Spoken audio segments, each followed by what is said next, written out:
sikit sekali lagi Ustazah ulang. Okey. Ikut semua. Okey Ustazah. Ba, waw, bo. Ba, waw, bo. Lam, alif, la. Lam, alif, la. Bunyi dia apa? Taya. Ustazah dah ulang 10 kali dah ni.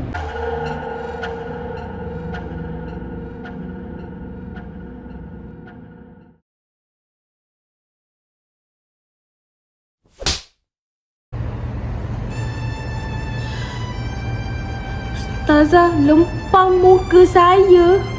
Mak saya pun tak pernah lempam muka saya. Saya bagi tahu mak saya. Ish, tak baik kan Ustazah tu tampak anak murid dia macam tu. Sebab itulah kita sebagai guru pendidikan Islam mestilah mengamalkan sifat kasih sayang terhadap semua anak-anak murid kita. Macam yang Rasulullah tunjukkan sewaktu berdakwah baginda. Dalam menyampaikan dakwah dan ilmu Islam, Rasulullah tidak pernah menggunakan kekerasan untuk memaksa orang lain menerima dakwah Islam.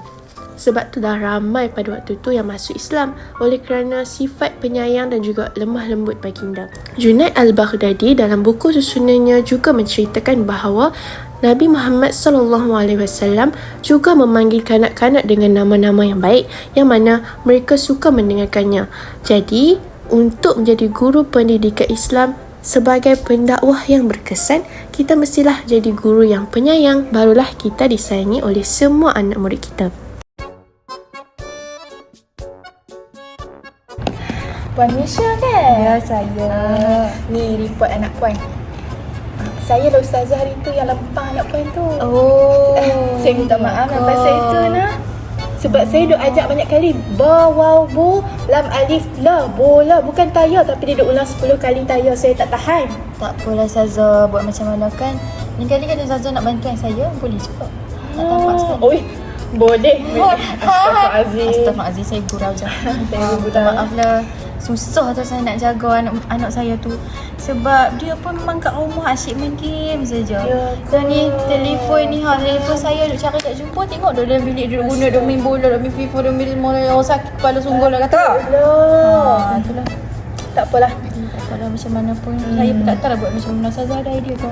Itulah, Ustazah ada fikir-fikir ni, Ustazah ada idea. Kita boleh berkolaborasi bersama-sama untuk membijakkan anak puan. Ya, betul lah. Ya. Boleh? Boleh. Kira puan setuju lah ni kan? Saya setuju. Kita share number boleh? Boleh. Number apa? Kalau nak bagi number suami puan pun boleh.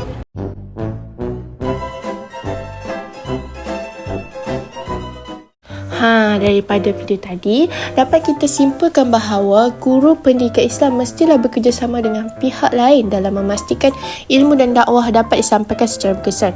Dalam menyebarkan ilmu dan Islam, Rasulullah bekerjasama dengan pihak lain untuk membantu baginda dalam melancarkan proses dakwah. Contohnya di Madinah, Rasulullah SAW menggunakan beberapa orang tawanan perang Badar yang berkebolehan dalam menulis dan membaca untuk mengajarkan kanak-kanak Islam sehingga mereka dapat menguasai kemahiran menulis sebagai jaminan kebebasan mereka. Macam dalam video tadi, untuk menyelesaikan masalah yang dihadapi, Ustazah Marsha memanfaatkan perjumpaan dengan ibu muridnya yang lemah dalam memastikan pengamalan dan penghayatan ilmu diamalkan oleh murid tersebut ketika mereka berada di rumah. Oleh itu, budaya kerjasama hendaklah diperkukuhkan dalam diri setiap guru pendidikan Islam agar objektif penyampaian ilmu dan dakwah dapat dicapai dengan sempurna. Okey kelas. Okey, siapa yang dah siap kerja sekolah semalam? Alamak, seorang ni murid miskin. Seorang lagi tu parents dia kaya. Selalu bagi duit dekat sekolah. Tak boleh nak marah-marah ni kalau dia tak siap. Nanti tak ada pendapatan lah sekolah ni. Berjamah harta je lah. Okey, awak dah siap? Dah siap, bagus. Awak? Saya belum siap Ustazah. Belum siap. Saya rasa malas lah. Saya tak suka subjek Ustazah. Saya nak belajar. Tak ada ke subjek game? Asyik pendidikan Islam je.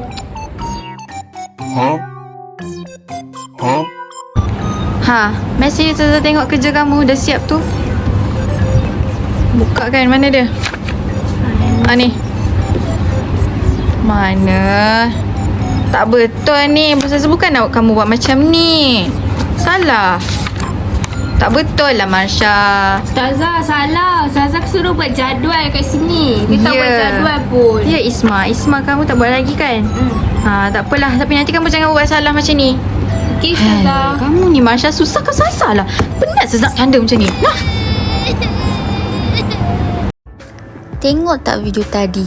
Tak baik kan Ustazah tu nak banding-bandingkan murid miskin dengan murid kaya. Kita sebagai guru tak boleh buat macam tu. Kita kena ada sifat adil dalam diri kita. Rasulullah SAW memberi contoh kepada guru agar menerapkan sikap adil dalam diri. Sifat adil Rasulullah terbukti dalam memimpin, iaitu masa kisah kaum Quraisy pernah minta Rasulullah untuk jadi penengah dalam peletakan Hajarul Aswad. Siapa ingat ada perselisihan kan tentang siapa yang berhak nak letakkan batu hitam tu. Dan akhirnya Hajarul Aswad tu diletakkan di atas sehelai kain dan setiap daripada mereka angkat kain bersama-sama. Keputusan baginda ni sangatlah adil dan merupakan bukti daripada sikap adil baginda yang bijaksana. Jadi, sikap adil dalam diri guru ni menunjukkan profesionalisme guru tu, di mana guru kena berlaku adil tanpa kita nak membezakan latar belakang, tahap kognitif murid dan perbezaan warna kulit ataupun harta. Bersikap adil dalam diri guru ni adalah satu proses dalam perkembangan sasiah seseorang murid atau seseorang insan. Bila guru bersikap adil, jadi kita akan dapat tanamkan kepercayaan murid kepada guru, sebab guru dianggap sebagai menghargai perbezaan tersebut dan tak pilih kasih. Jadi mereka tak rasalah terpinggir. Cara GPI bersikap adil ni adalah salah satu dakwah yang berkesan untuk diaplikasikan dalam diri terhadap persekitaran yang pelbagai.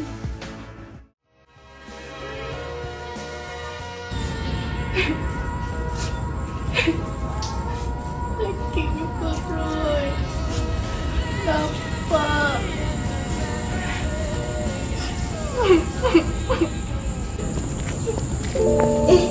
Marsha, kenapa awak duduk kat sini menangis-nangis?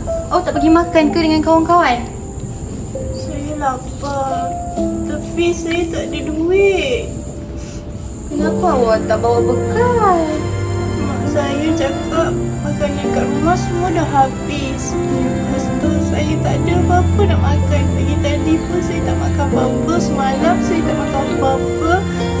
Pagi tu je saya makan biskut. Kenapa awak tak cakap dengan Ustazah? Ustazah boleh bawa kamu pergi makan. Kesian dekat kamu. Saya sedih sebab saya orang miskin. Tak apa, jom Ustazah belanja kamu makan ya. Jom ke Ustazah. Pergi kafe. Terima kasih Ustazah. Sama-sama. Sedih betul. Tahu tak cikgu-cikgu, kita kena ada sikap dermawan dan pemurah. Sikap ni sama dengan sifat Saidina Uthman bin Affan. Beliau amat bermurah hati untuk belanjakan hartanya ke jalan Allah, di mana beliau menafkahkan hartanya sebanyak 300 ekor unta dan 10,000 dinar untuk kegunaan tentera Islam dalam perang Tabuk. Beliau juga membeli sebidang tanah bagi membesarkan Masjid Nabawi dan memerdekakan hamba pada hari Jumaat setiap minggu. Beliau juga membeli perigi rumah dengan harga 35,000 dirham dan menyedekahkan untuk kegunaan orang ramai. Jadi, seorang guru GPI ini perlu bersifat dermawan dan pemurah. Contohnya, GPI boleh aplikasikan pemberian ganjaran seperti memberi hadiah kepada murid sebagai penghargaan kepada mereka. Ini menunjukkan sifat yang pemurahnya guru tu untuk memberi ganjaran kepada murid. Bukan sahaja kepada murid, malah sentiasa pemurah dalam mengamalkan sedekah dalam kehidupan seharian. Sebab tugas guru di sekolah ni tak hanya terikat dengan sesi PDP je kan. Jadi, guru turut menguruskan segala hal di aktiviti luar yang melibatkan pelajar serta mengeluarkan kos sendiri untuk syarikat kelas, kawasan persekitaran sekolah dan sebagainya. Itu pun dah menunjukkan sikap dermawan dan juga pemurah seorang guru. Bersedekah bukan sahaja dengan material, malah bukan material di mana maksud bersedekah dengan kedua-duanya seperti tenaga dan kewangan. Ya Allah, banyaknya nak kena relief ni. Ya Allah, ramai betul cikgu tak ada. Susah bila jadi macam ni. Nak cakap siapa ni? RBH. Ustazah Isma. Siapa saya? Alhamdulillah dah jumpa Ustazah Isma kat sini. Dan sebab aku tahu dah hari ni ramai cikgu tak ada. Berapa puluh cikgu tak ada. Penat saya nak cari kelas nak untuk relief ni. Sekarang ni saya nak bagi kat Ustazah kelas relief hari ni okay, 9 hingga 10 pagi. Ustazah Marsha pukul 9-10 pagi tu kelas pendidikan Islam juga. Lepas tu dia sebab dia cuti salin 3 bulan. Lepas tu Ustaz Amir Ul dia kelas bahasa Melayu. Tak tahu lepas itu dia tak ada ni, dia pergi mana tak membai pun tak tahu lah kan. Lepas tu tolong ganti saya tu. Lepas pada tu lepas rehat tu Ustazah masuk sat kelas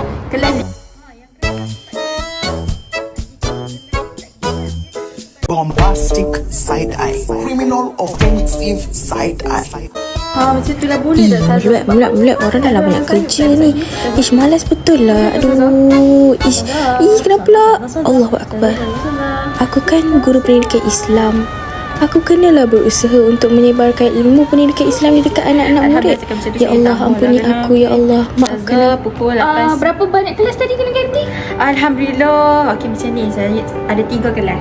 Pertama yang ni sebelum Pagi petang malam full lah. Ya. Tak apa Ustazah, boleh. Saya free. InsyaAllah saya free hari Kamu ni. memang guru pendidikan Islam. Saya rasa saya tak ada kuliah hari ni. Boleh. InsyaAllah boleh. Boleh? Boleh. Terima kasih. Okey, Sama-sama. saya dah masuk, saya bagi dekat Telegram. Okey. Terima kasih. Kita dah tengok kan dekat video sebelah tadi, guru pendidikan Islam tersebut sabar dengan tugasan tambahan yang telah diberikan kepadanya untuk menggantikan kelas cikgu lain. Walaupun pada mulanya guru pendidikan Islam tersebut agak tidak suka dengan tugasan yang diberikan, tapi nasib baik beliau teringat akan tugas sebenar beliau untuk menyebarkan agama Islam dan bersifat sabar. Sebagai guru pendidikan Islam, kita mestilah mencontohi sifat sabar Rasulullah dalam menyebarkan agama Islam. Okey. Rasulullah sering diuji dengan ujian yang sangat hebat semasa proses menyampaikan ilmu Islam kepada umatnya. Namun, baginda sering bersabar dengan ujian tersebut. Contohnya, kawan-kawan tahu tak dulu Rasulullah pernah dibaling batu dan dicederakan oleh penduduk Taif kerana mereka menolak ajakan Rasulullah untuk memberikan dakwah kepada mereka. Namun Rasulullah tetap berdoakan mengenai kebaikan kepada mereka walaupun ditanya oleh malaikat untuk memusnahkan kaum tersebut. Baginda tidak pernah sekalipun terdetik untuk mendoakan keburukan kepada orang lain. Sama juga macam guru pendidikan Islam pada zaman sekarang. Walaupun kita tak ada cabaran yang teruk macam Rasulullah pada zaman dahulu, tapi kita ada cabaran kita pada zaman ini. Cabaran kita yang tersendiri iaitu contohnya beban tugasan yang banyak. Jadi kita mestilah sabar dalam menjalankan tugas kita sebagai guru pendidikan Islam. Hubung kait sifat sabar Rasulullah dengan GPI sebagai pendakwah. GPI perlulah bersabar dalam berdakwah terutamanya ketika PDP. Contohnya, GPI bersabar dengan pelbagai kerenah murid seperti tidak menyiapkan kerja rumah, tidak mendengar kata dan sebagainya. Daripada kita memarahi murid tersebut, kita boleh memilih untuk menegur dengan halus, mendengar alasan mereka dan memberikan pujian setelah mereka berubah ke arah kebaikan. Dengan ini, GPI secara tidak langsung telah berdakwah dengan menunjukkan sifat mahmudah sabar kepada murid-murid di dalam kelas. Kesimpulannya, cabaran yang dihadapi oleh GPI pada masa kini tidaklah seberat Rasulullah pada zaman dahulu yang melibatkan kesakitan secara fizikal. Namun, kesabaran yang ditunjukkan oleh Rasulullah ini boleh diambil iktibar oleh GPI sebagai salah satu panduan untuk berdakwah pada zaman ini mengikut keperluan semasa.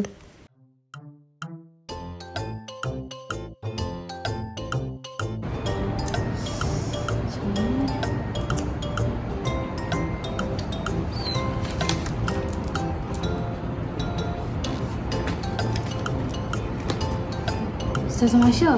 Oh ya, awak tu. Ustazah. Ustazah kan dah lama mengajar kat sekolah ni. Saya kan baru masuk. Saya sebenarnya tak reti lah buat RPH Ustazah sebab dulu saya belajar RPH tulis tangan. Sekarang tiba-tiba kena bertype. Macam mana ya Ustazah? Saya tak tahu lah. Tak tu senang agak main sekejap. Tolong Ustaz. Ni, macam ni. Kiranya yang ni kalau kita nak tulis. Ni, Isma. Ya Ustazah. Ustazah baru teringat satu benda. Ni, nanti hujung minggu nanti, hari Jumaat, pukul 9 pagi, ada program menulis RPH untuk pendidikan Islam. So, boleh nanti semua join. Betul ke Ustazah? Hari Jumaat ni? Hari Jumaat ni. Pukul apa? Pukul 9 pagi 9 pagi. sampai 9 malam.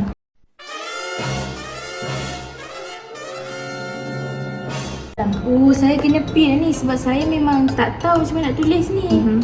Lepas tu biasalah kan nak menyebarkan ilmu ni kena berusaha sikit lah.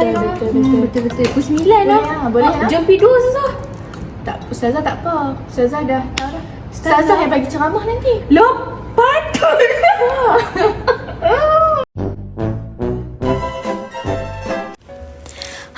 Bagus kan guru pendidikan Islam yang tadi tu. Walaupun dia tak tahu macam mana nak tulis RPH, tapi dia berusaha untuk mendapatkan ilmu dengan bertanyakan soalan kepada guru-guru yang berpengalaman dan juga melibatkan diri dengan menyertai bengkel-bengkel yang berkaitan. Sifat mencintai dan mengembangkan ilmu pengetahuan ni kita boleh contohi daripada sifat Saidina Umar Al-Khattab. Kawan-kawan tahu tak, Saidina Umar Al-Khattab ni amat menghargai ilmu pengetahuan dan sentiasa menggalakkan umat Islam menambah ilmu pengetahuan. Banyak usaha yang Saidina Umar buat untuk mengembangkan ilmu pengetahuan. Contohnya, Saidina Umar berusaha untuk mengembangkan pengajaran Al-Quran apabila beliau menghantar guru-guru agama ke pelbagai wilayah untuk mengembangkan pendidikan. Contohnya, salah satunya adalah Abu Sufyan yang dihantar ke kawasan pedalaman. Dengan cara ini, dakwah Islam dapat disebarkan dengan baik. Begitu juga kita sebagai guru pendidikan Islam.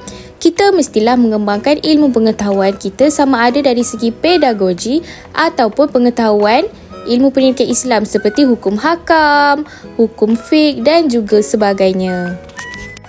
Sifat mencintai dan mengembangkan ilmu pengetahuan ni memang tak akan berpisah daripada mana-mana guru, terutamanya guru pendidikan Islam.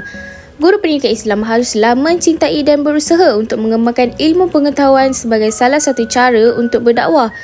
Guru pendidikan Islam mungkin tak mampu untuk menghantar wakil mengajarkan ilmu agama, tapi kita sebagai guru pendidikan Islam sendiri boleh menjadi penyampai ilmu agama. Contohnya, GPI sendiri boleh mengadakan kelas agama tambahan seperti kelas membaca Al-Quran kepada murid turus. Kelas tersebut boleh dilakukan di luar waktu PDP, contohnya secara Google Meet pada waktu hujung minggu ataupun pada waktu malam. Selain itu, guru pendidikan Islam juga boleh melibatkan diri dengan ceramah-ceramah di kawasan kejiranan, di sekolah dan juga sebagainya. Secara tak langsung, GPI telah berdakwah mengenai ilmu Fardhu membaca Al-Quran dengan lancar dan bertajwid kepada murid-murid. Kesimpulannya jelas di sini bahawa GPI boleh mengambil inspirasi daripada sifat mencintai dan mengembangkan ilmu pengetahuan oleh sahabat Rasulullah iaitu Saidina Umar Al-Khattab sebagai salah satu cara untuk menjadi pendidik yang misali. GPI perlulah berusaha untuk meningkatkan ilmu pengetahuan diri agar dakwah dapat disebarkan dengan lebih meluas. Sekian, terima kasih.